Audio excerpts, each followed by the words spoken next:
માતાજી મિત્રો દરેક જાતિમાં હિન્દુ હોય ચાહે મુસલમાન હોય, સારા અને નરસા બે સ્વભાવના લોકો રહેતા હોય છે. એમાં હિન્દુમાં પણ હોય, મુસલમાનમાં પણ હોય.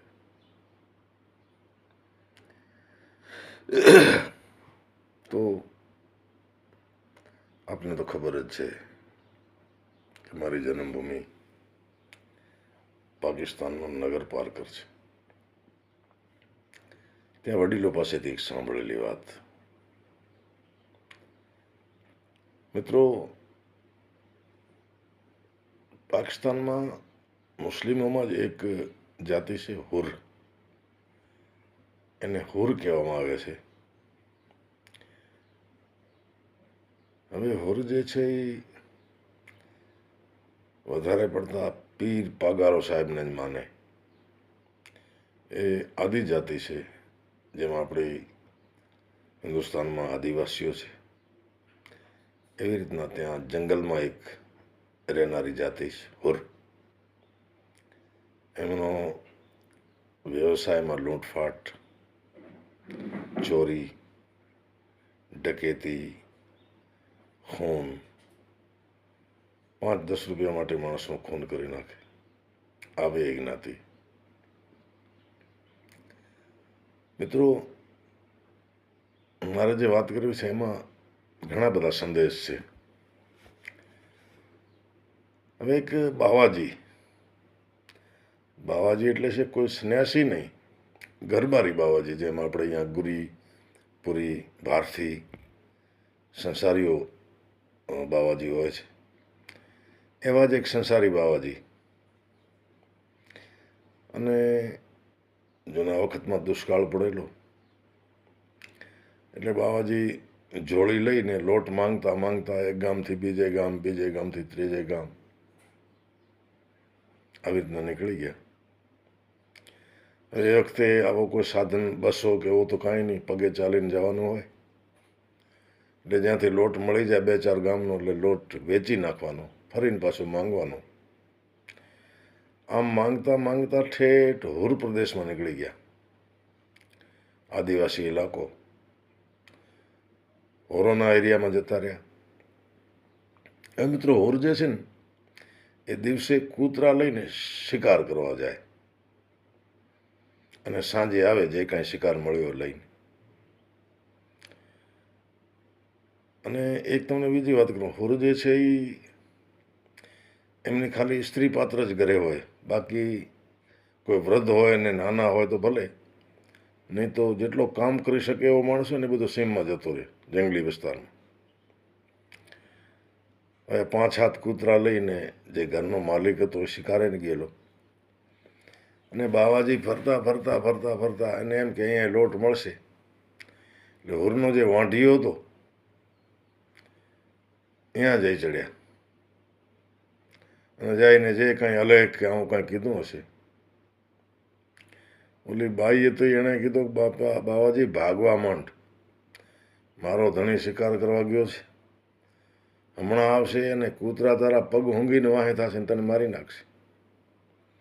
અને ભાઈ બાવાજી ભાગ્યા, કારણ કે બીક બહુ મોટી છે ને બાપા. 5-7 કૂતરા મેલે શું, અને પાછો ગરદણી કોડી રાખનારો માણસ, હાથમાં કોડી હોય, ભેગા કૂતરા હોય. આણે દીધી પગો માથે ભાઈ. એ ગાઉ બે ગાઉ બિચારો દોડ્યો હશે. ત્યાં ગરદણીએ તો એ શિકાર કરી કૂતરા લઈને ઘરે પાછો વાંઢી આવ્યો. કૂતરાને એ પગ અસેંધાની બાસ સુગંધ આવીને એટલે પહેલાં મારા બેટા ઠેઠ ઘરની અંદર ગયા ને પછી પાછા વળીને થયા વાહે. હવે ગરદણીએ તો એને એમ કે કોઈક આવ્યો છે. એટલે બાઈને પૂછ્યું, અડે રન કેર હો, એટલે કે કોણ હતો? એને કીધું કોઈક બાવો હતો બિચારો, જવા દો ને. તો ના પૂઠ્યા વેંધોસ. હવે ભાઈ થયો પાછળ, કૂતરા દોડ્યા જાય, ભેગો ધણી દોડ્યો જાય, 1.5 મેંથની હાથમાં કુવાડી. અને ગાઉ બે ગાઉ માથે તો કૂતરાને આવતા જોયા, બાવાજી જોયું કે કૂતરા આવે રહ્યા, મારી નાખશે. એટલે બાવો ખેજડીમાં ચડી ગયો. 2-5 કિલા લોટ મળે લઈ લોટ ખાઈ તો લોટની થેલી લઈને એમનો જોડીને ચડી ગયો માથે. ધણીથી પહેલાં કૂતરા પહોંચ્યા. ખેજડીની આજુબાજુ મંડ્યા ફરવા ને ભાવવા માંડ્યા. ઊંચું જોવે. બાવો માથે ઊંચો એક ડાળ માથે બેઠો બચારો, હાથમાં એક દંડો, જોડી લોટની. એમાં હોરે કીધું કે નીચે ઉતર. આણે કીધું ભાઈ નીચે ઉતરું ને મારા કૂતરા, તારા કૂતરા મને ખાઈ જાય. આને પછી છડાઈ દો છે હેઠા ઉતર. એ કે ના હું તો નીચે નહીં આવું, મને કૂતરા મારી નાખે. આ મંડ્યો ગાળું દેવા નીચે આવ. આણે કીધું નીચે ના આવું. એટલે આ જે માલિક હતો એ ખેજડી ઉપર ચડવા માંડ્યો કોડી લઈ. એને એમ કે માથે જાઉં અને એને પટકું નીચે એટલે કૂતરા મારી નાખે. હવે માથે ચડતો હતો એટલે બાવાને વળે ભગવાને કાંઈક મદદ આવી હશે ભગવાનની, એને એવો ખૂજાયો. એ અડધેક પહોંચ્યો એટલે બાવે જે 5 કિલો લોટની થેલી હતી ને એ જોડી નાખી માથે. હવે લોટ આ જોર ઉપર ઢોળાણો, એમાં ધોળો થઈ ગયો અને એ જોડીના વજનથી બાવો આ હુરજે તો નીચે પડી ગયો. નીચે પડી ગયો એટલે 5 હાથ કૂતરા તૈયાર હતા. એને એમ કે અમારા માલિકે માથેથી શિકારને નીચે નાખ્યો. હવે ચોંટી પડ્યા. ઉરને અહીંયા ને અહીંયા ટોપીને મારી નાખ્યો, ટુકડો ટુકડો કરી નાખ્યો. બાવો તો માથે જેમ ચિત્રકાર જેમ ચિત્રે એમ આંખ ડોળા ફાડીને માથે બેઠો બાવડો.